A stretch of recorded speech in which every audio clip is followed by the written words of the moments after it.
Real Trees Midwest Whitetail is brought to you by RTP Outdoors, Redneck Blinds, Hoyman Tree Saws, Ozonics, Nikon, Easton Arrows, and Real Tree Edge. Hunt with an edge.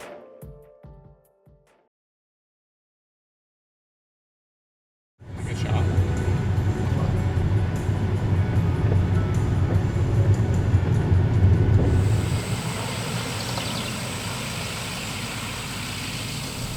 Hey guys, we're out at my farm today.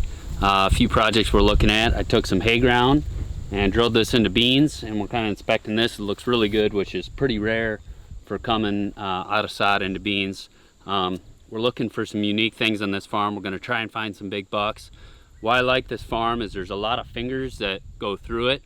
There is a big block of timber, and there's something unique about this farm that isn't ideal, but it actually can work to our favor. There's a little bike path that the public has access through the farm, and actually during November and December it's really not ever used, so I'm going to use my bike to go down that to access my stand, use it to my advantage, so it'll make for really good access. And we're going to pick out some stands today and hopefully find some mature bucks. I got the guys helping me with some trail cams, and it's nice to have a little help, but we're going to have a look around and see if we can find some mature bucks.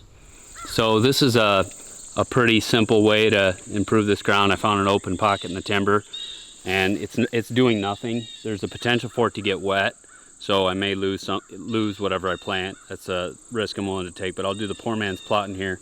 Just spray this down, fertilize it, and broadcast. I might do some clovers in here, but I might do a couple different things and see what takes, and if it gets flooded out, it does. But we're just inside the timber, and we'll find a spot where we can hunt, not necessarily on it, but I'll probably hunt the edge of it. And even if there wasn't food here, it's still, we're going to find the natural funnels, and that's what I like concentrating on more, is finding the natural paths of travel and where we can pinch them in with the rivers to use the terrain to our advantage. One thing that is an option in here, it's really wide open, and these river bottom farms are always wide open in most cases. I know there was a little bit of logging on the neighbor's farm, but it gets really empty come fall. So later on we're going to come in here, and there's some junk in here.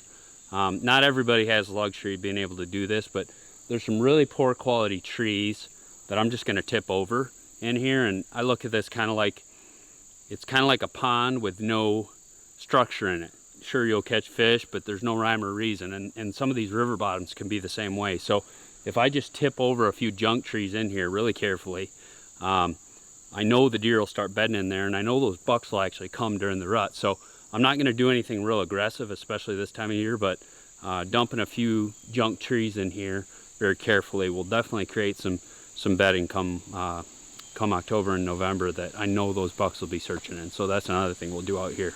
So we found 2 or 3 crossings that actually go in the same direction. Nothing that's absolutely insane, but we got past that big wall, and we're finding several of them.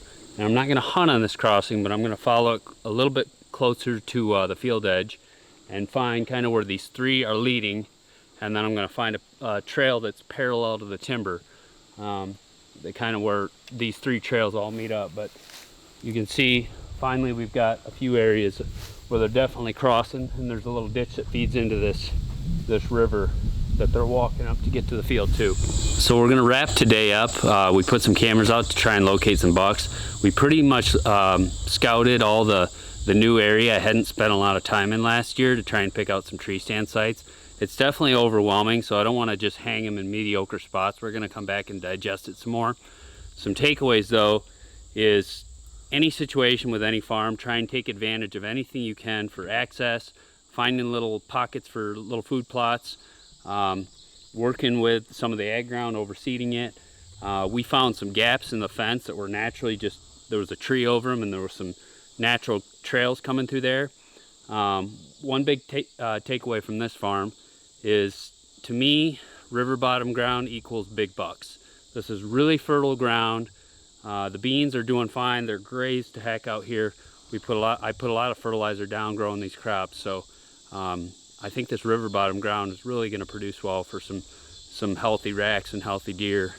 and I think we've got our work cut out for us trying to pinpoint these spots. So we'll keep coming back with some updates, and thanks for watching Midwest Whitetail.